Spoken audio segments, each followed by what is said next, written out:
ప్రతి మనిషి పుట్టుకకు అమ్మా నాన్నలే సృష్టికర్తలు. మనకి ఈ శరీరాన్నిచ్చి యుక్త వయసు వచ్చేదాకా అన్నీ తామే అయి చదువు సంస్కారం నేర్పించి అనుక్షణం కంటికి రెప్పలా చూసుకున్న వారి పట్ల సదా కృతజ్ఞులమై ఉండాలి జీవితాంతం. ఈ సమస్త ప్రపంచం తల్లిదండ్రులతోనే నిండి ఉన్నది అన్నారు శంకర్ భగవత్పదులు సౌందర్యలహరిలో. దీని బట్టి ఈ జగత్తులో అమ్మా నాన్నలకు ఉన్న స్థానం ఎంతటిదో తెలుస్తుంది.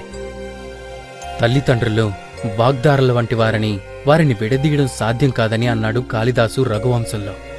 అంటే సృష్టిలో తల్లిదండ్రులకు గల శాశ్వతత్వం ఎలాంటిదో స్పష్టమవుతుంది. ఇక సకల సాహిత్యాలు తల్లిదండ్రుల ఉనికిని అత్యున్నత స్థానంలో నిలుపుతుంటే అలాంటి ప్రత్యక్ష దైవాలకు నేటి బిడ్డలు కనీస కృతజ్ఞతనైనా ప్రకటిస్తున్నారా అంటే అనుమానమే. ఏ కొందరో మాత్రమే మినహాయింపు కావచ్చు. మాతృదేవోభవ పితృదేవోభవ, మాతృదేవోభవ పితృదేవోభవ, తల్లిదండ్రులనే దేవతలుగా భావించేవాడివై జీవించు అనే వేద సూక్తులు చెప్తున్నాయి. ఈ సూక్తిని శిరస్సును ధరించి అనుసరిస్తున్నవారు కొందరైతే తల్లిదండ్రులను తమ సుఖ సంతోషాలకు అవరోధాలుగా భావించి వాళ్లను దయ్యాలుగా చూస్తూ తరిమికొట్టే అధములైన కొడుకులు లోకంలో లేకపోలేదు.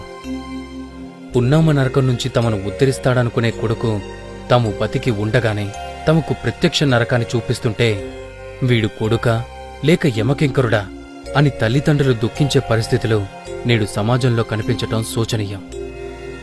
తల్లిదండ్రుల దగ్గర ఉన్న ఆస్తిపాస్తులను డబ్బు దస్కాన్ని బలవంతంగా లాక్కొని తల్లిదండ్రులను ఇంటి నుంచి మెడపట్టి గెంటేస్తున్న కొడుకులు నేడు కనపడుతున్నారు. వీళ్లంతా నిజమైన కొడుకులేనా? అసలు వీళ్ళు మనుషులేనా అనిపించక మానదు.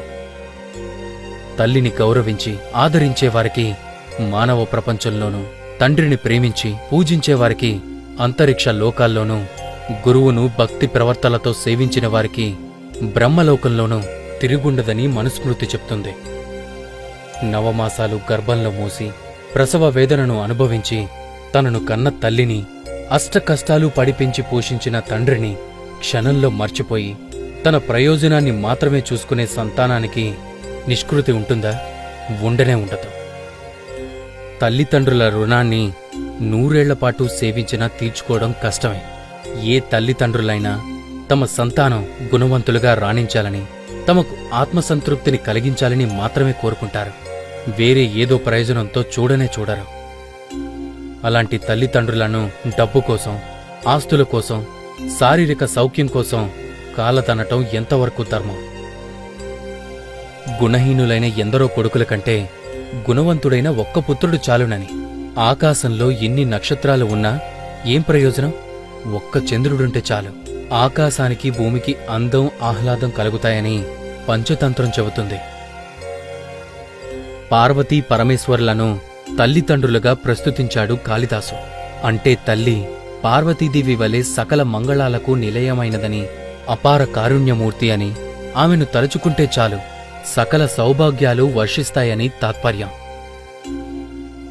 అలాగే తండ్రి పరమేశ్వరుడి వలె అడిగిన వెంటనే అన్నీ సమకూర్చే స్వభావం కలవాడని, పోషించే గుణం నిలువెల్లా నిండి ఉన్నవాడని, పిల్లల తప్పులను సరిదిద్దే వాత్సల్య గుణం కలిగినవాడని అర్థం. పార్వతీ పరమేశ్వరుల వంటి తల్లిదండ్రులను హృదయ కమలంలో నింపుకుని ఆరాధించాలే కాని వారి మనసులను నొప్పించరాదనే సత్యాన్ని సంతానం తప్పక గ్రహించాలి. తల్లిదండ్రులు లేని పిల్లలు అనాథలవుతారు. తల్లిదండ్రులు కళ్ల ఎదుట ఉన్నంతకాలం వారి విలువ తెలియదు. వారు కనుమరుగైపోతే ఎంత కష్టం, ఎంత నష్టం, అది ఎవ్వరూ పూరించలేని లోటు. తల్లిదండ్రులు బతికి ఉన్నప్పుడు బాధలకు గురిచేసి చచ్చిన తర్వాత వారి సమాధులపై పూలి చల్లితే ఏం లాభం?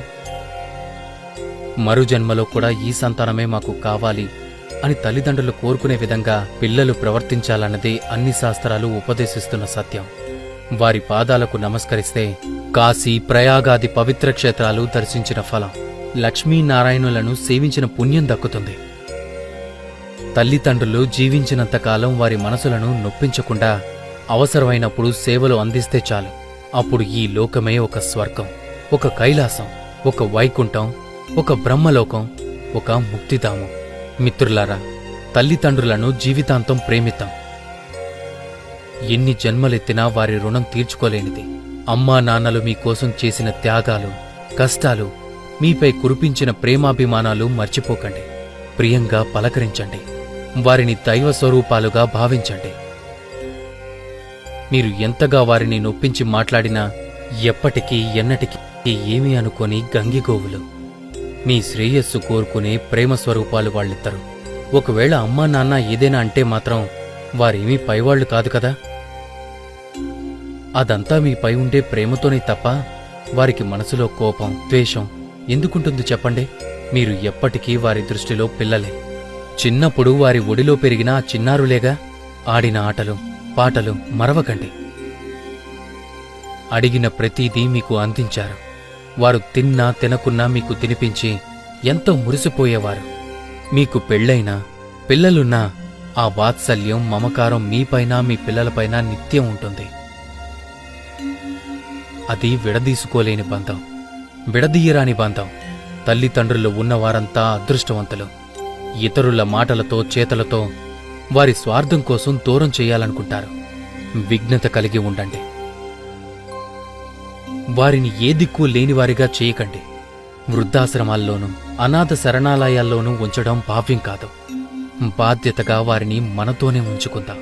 వారి రుణం తీర్చుకుందాం. హరే కృష్ణ.